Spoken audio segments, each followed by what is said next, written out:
The Whispering Shadows. Introduction. It was a cold October evening when Ethan moved into the old Victorian house he had inherited from his estranged uncle. The townsfolk had warned him about the house, murmuring about mysterious disappearances and eerie whispers in the dead of night. Ethan, a skeptic at heart, laughed off their superstitions. But as the sun dipped below the horizon and shadows crept into every corner of the house, he began to feel an inexplicable chill. The first encounter. On his first night, Ethan was woken by a faint whisper. At first, he thought it was the wind seeping through the cracked windows. But the sound grew clearer, soft, urgent, and undeniably human. "Leave, before it's too late." Ethan's heart pounded as he grabbed a flashlight and cautiously explored the house. The whispers seemed to come from the basement, a place he had avoided since his arrival. The air grew colder as he descended the creaky stairs, and his flashlight flickered ominously. The basement discovery. In the basement, Ethan discovered an old, dust-covered chest. The whispers grew louder, almost deafening, as he approached it. With trembling hands, he opened the chest to find a collection of faded photographs, a journal, and a cracked mirror. The journal belonged to his uncle and detailed experiments with the occult. His uncle had attempted to contact the afterlife, but instead, he had unleashed something darker, something that could not be contained. Ethan realized the whispers weren't warnings, they were cries for help from those who had been trapped. The haunting intensifies. Over the next few days, the whispers turned into screams, and shadowy figures began appearing in the corners of Ethan's vision.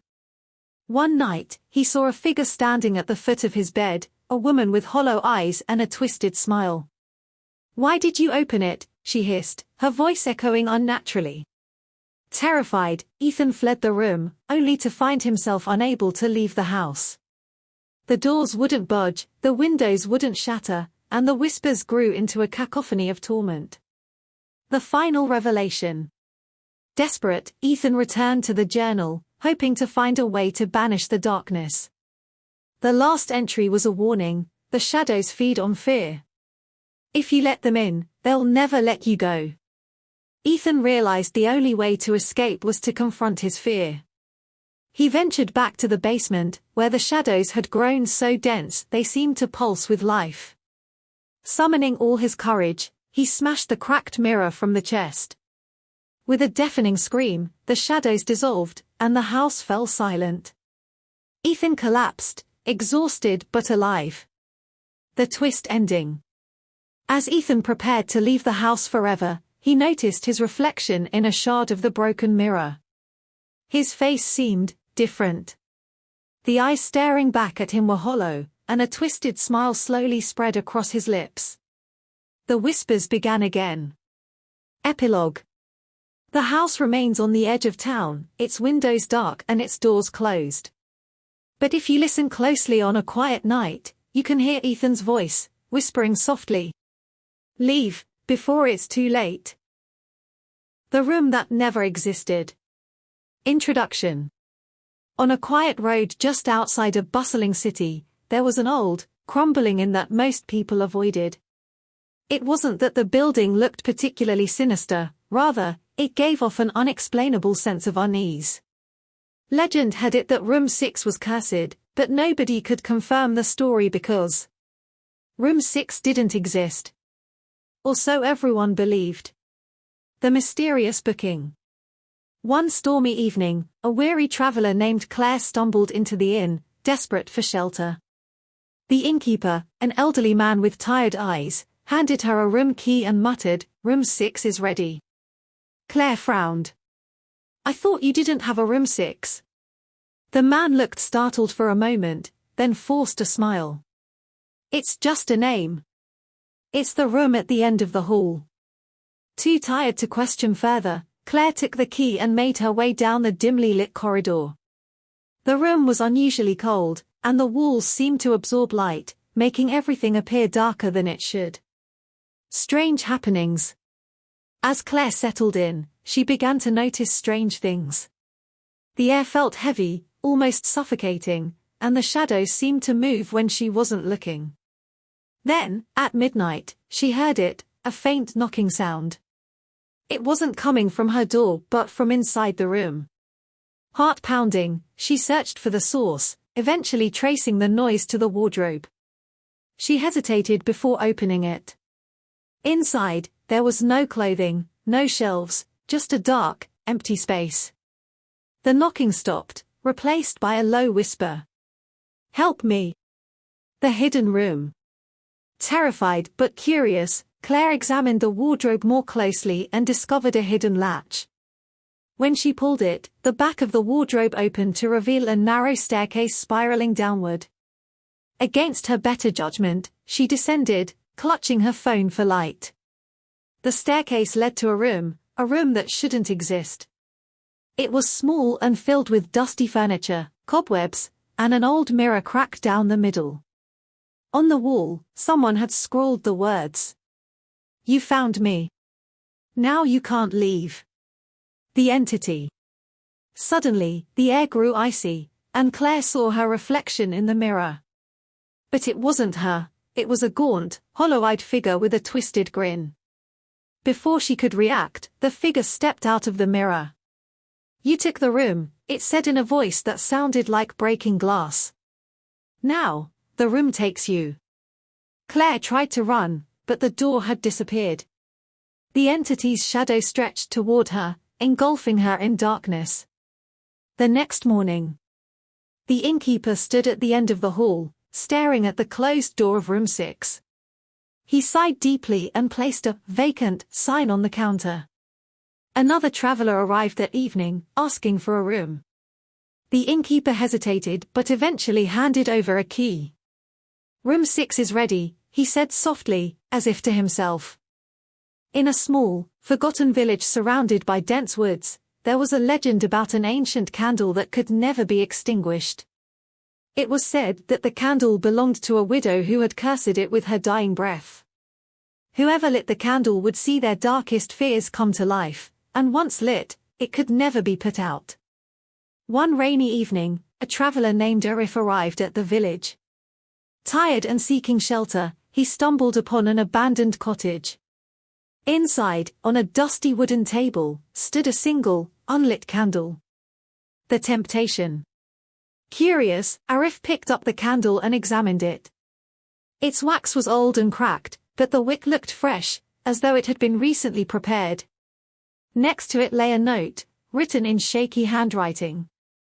"Do not light this candle unless you are prepared to face the darkness." Arif laughed nervously. "Superstitions," he muttered, pulling a match from his pocket. The room was cold, and he needed warmth. Against his better judgment, he struck the match and lit the candle. The first sign. As the flame flickered to life, the room seemed to transform. Shadows danced wildly on the walls, stretching and twisting in unnatural ways. The air grew heavy, and a faint whisper echoed around him. "You shouldn't have done that." Arif's heart raced. He turned toward the door, only to find it gone. In its place was a solid wall. The windows, too, were now bricked over. The visions begin. Suddenly, the flame of the candle grew brighter, casting a strange glow that illuminated the room. Out of the corner of his eye, Arif saw a figure, a woman in a tattered black dress with hollow eyes. She stood in the corner, staring at him. "Who are you?" Arif demanded, his voice trembling. The woman didn't reply. Instead, she pointed at the candle, and the room was plunged into darkness. In the pitch black, Arif heard footsteps, soft, deliberate, and circling him. Then came the whispers, louder now. "Your fears, your secrets, they are ours now." The past comes alive. The candle's glow returned, but the room was no longer the abandoned cottage. Arif found himself in a memory he had buried deep, a forest where he had once left his friend behind in fear, leading to his friend's tragic death. The ghostly figure of his friend appeared, bloodied and broken. "Why did you leave me?" the apparition asked, its voice filled with sorrow and anger. Arif tried to run, But no matter where he turned, he was back in the same place, facing the same figure. The eternal flame. Desperate to escape, Arif grabbed the candle, hoping to blow it out. But no matter how hard he tried, the flame wouldn't die. Instead, it burned brighter, and the whispers grew into screams. The room began to crumble around him, the walls turning to ash. Arif felt himself falling into a void, the screams echoing in his ears. The last thing he saw was the woman in black, holding the candle with a twisted smile. "You lit the flame," she said. "Now, you'll burn forever." The next morning, the villagers found the cottage intact, but Arif was nowhere to be seen. On the table, the candle still burned, its flame steady and unwavering. The legend of the candle lived on, and the villagers knew one thing for certain: no matter how tempting it might be, the candle was never to be lit. Epilogue. At night, some say they can see a faint glow coming from the cottage, and if you listen closely, you might hear the whispers of those who dared to light the candle, and paid the ultimate price. In a remote village surrounded by dense forests, there was a peculiar object everyone feared, an old, rusted lantern hanging from a tree at the edge of the woods. It was said that the lantern could light itself on the darkest of nights, and anyone who dared to follow its glow never returned. For generations, the villagers avoided the lantern. But one restless night, a young boy named Arif, skeptical of the legends, decided to solve the mystery once and for all. The night of curiosity. It was a moonless night when Arif crept out of his house, carrying nothing but a flashlight and his courage. The village was silent, save for the rustling of leaves and the distant howls of wolves. As he approached the tree, the lantern began to glow, a faint, flickering light that seemed to pulse like a heartbeat. Arif felt a chill run down his spine, but his curiosity pushed him forward. The path of no return. The lantern's glow started to move, floating deeper into the forest. Arif followed, his heart pounding with a mix of fear and excitement. The trees seemed to close in around him, their twisted branches reaching out like skeletal fingers. "Is someone there?" Arif called out, his voice trembling. The lantern flickered in response, as if beckoning him to continue. Arif pressed on, unaware that the path behind him had vanished, leaving only an endless expanse of shadowy trees. The forgotten village. After what felt like hours, Arif stumbled into a clearing. There, he found an abandoned village, its crumbling houses bathed in the eerie light of the lantern. The air was thick with an unnatural stillness, and the lantern hovered above the largest house, its glow now burning brighter. Arif entered the house, the wooden floorboards creaking beneath his feet. Inside, he found a room filled with old photographs, each depicting villagers who looked strangely familiar. To his horror, he recognized some of them. They were villagers who had disappeared over the years. The keeper of the lantern. A sudden gust of wind extinguished the lantern, plunging the room into darkness. When Arif turned around, he saw a figure standing in the doorway. It was a man with hollow eyes and an unsettling grin, holding the very lantern that had led Arif there. "You followed the light," the man said, his voice echoing unnaturally. "Now you must stay and keep it alive." Before Arif could react, the man thrust the lantern into his hands. As the cold metal touched his skin, a searing pain shot through his body, and his vision blurred. The new lantern keeper. When Arif opened his eyes, he found himself back at the tree, but everything felt different. His hands were now cold and rusted, and the villagers passing by couldn't see or hear him. He had become the new keeper of the lantern, cursed to guide unsuspecting souls into the forest. Epilogue.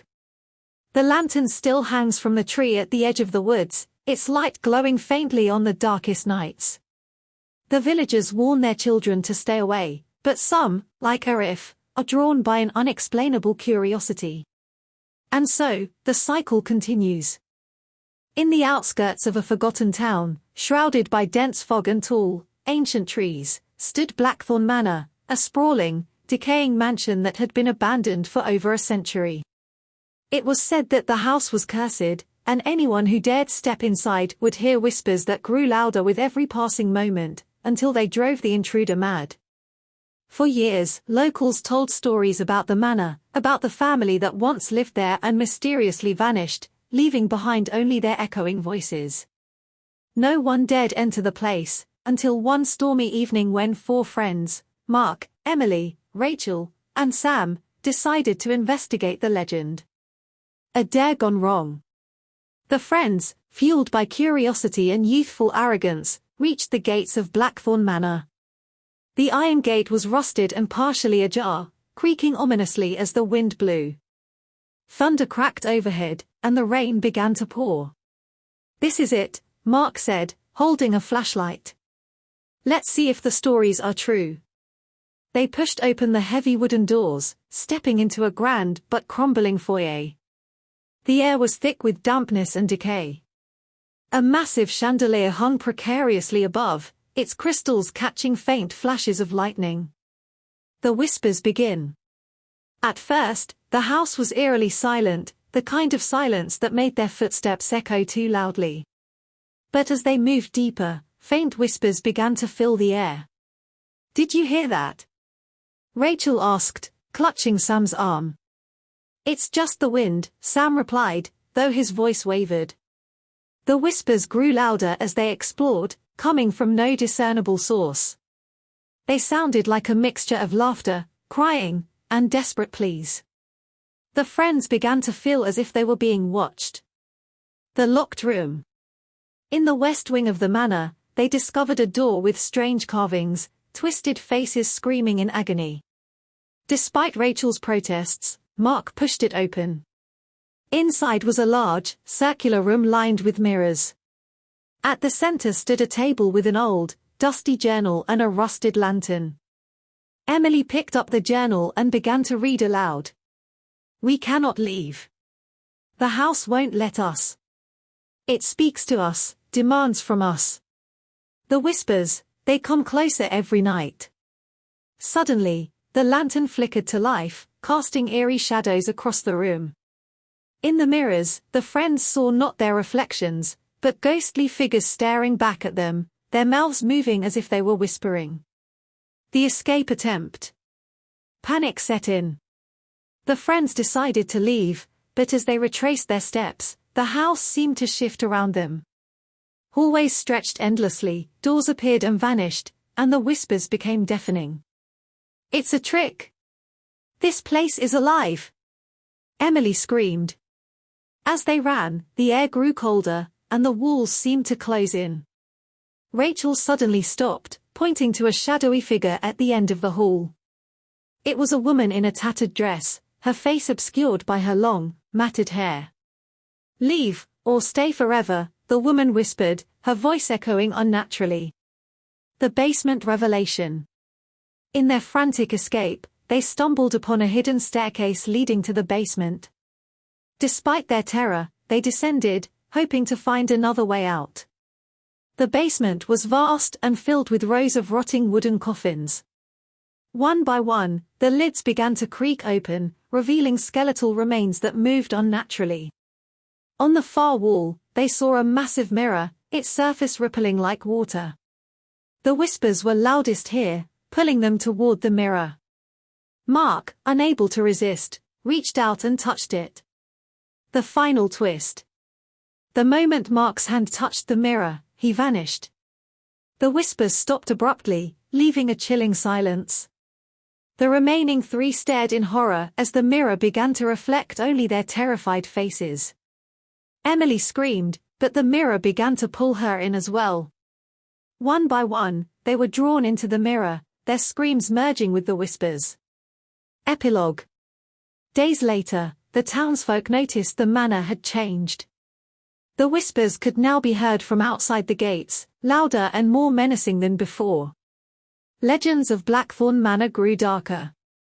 Some claimed to see the faces of the 4 friends in the windows, their mouths moving in silent whispers. And so, the curse continued, waiting for the next group of curious souls to step inside. The eerie echoes of Ashwood Estate.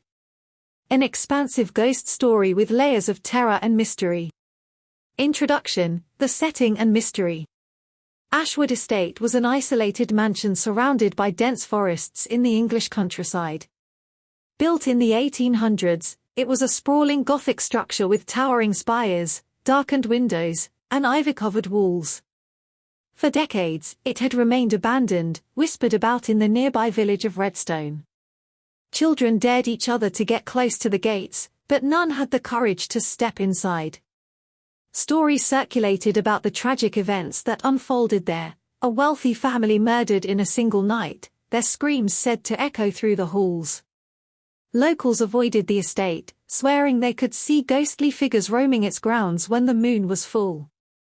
One summer evening, a group of 5 university friends, Lily, Tom, Sophie, Ethan, and Marcus, decided to explore the house, hoping to capture supernatural activity for their paranormal investigation channel.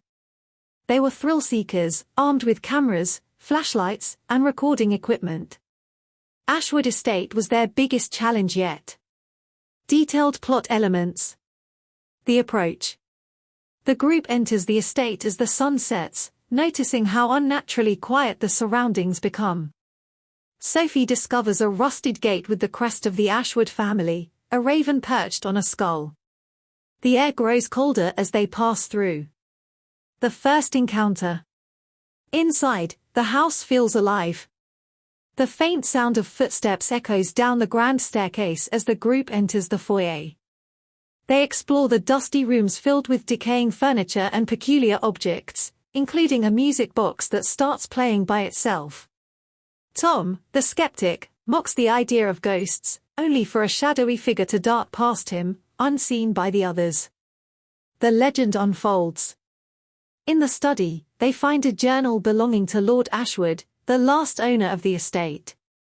The journal describes his obsession with summoning spirits to contact his deceased wife. As they read, the house reacts violently, doors slam, whispers fill the air, and Sophie is momentarily possessed, muttering in an ancient language. The rising terror. The group splits up to cover more ground, a decision they soon regret. Ethan and Marcus explore the basement, finding ritualistic symbols etched into the walls. Lily and Tom discover a locked room with portraits of the Ashwood family. One by one, the faces in the paintings vanish, replaced by ghastly skulls. Sophie begins hearing voices calling her name, leading her deeper into the house. The ghost's revenge. Ghostly apparitions appear, revealing the truth about the Ashwood massacre. The family was betrayed by their housekeeper, who had joined a cult to steal the estate's riches. The spirits of the family, trapped by the ritual, seek vengeance. One by one, the friends are targeted. Ethan is dragged into the darkness of the basement, his screams echoing through the house. Marcus and Lily attempt to escape but are confronted by the ghostly housekeeper, who wields a spectral dagger. The climax. In the grand ballroom, Sophie, the sole survivor, faces the spirits of the Ashwood family. They demand she completes the ritual to free them, but at the cost of her own soul. A storm rages outside as Sophie chants the incantation. The house shakes violently, and the spirits wail as they're consumed by a blinding light. The aftermath. Sophie stumbles out of the house at dawn, alone and forever changed. Her friends are never found, and the estate collapses behind her. Years later, Sophie writes about her experience, warning others not to disturb the dead. But locals report that on quiet nights, whispers can still be heard near the ruins of Ashwood Estate. Expanded introduction, sample. The carriage path leading to Ashwood Estate was overgrown with weeds, the once grand driveway now a haven for brambles and wildflowers. The group of 5 stood at the gates, peering up at the imposing structure. "It's just a house," Tom said, though his voice lacked conviction. Lily shivered, pulling her jacket tighter. "It doesn't feel like just a house." Ethan adjusted his camera, the blinking red light a small comfort in the growing gloom. "Come on, this is what we've been waiting for. Paranormal gold. Let's do this." The gates creaked open as if inviting them inside. Once past the threshold, the air grew heavier, carrying the scent of damp wood and decay. The grand staircase loomed before them, its once polished banisters now coated in dust and cobwebs. Above, a massive chandelier swayed gently, though there was no breeze. "Let's split up," Marcus suggested, holding up his thermal camera. "We'll cover more ground." "That's how people die in horror movies," Sophie muttered, clutching her flashlight.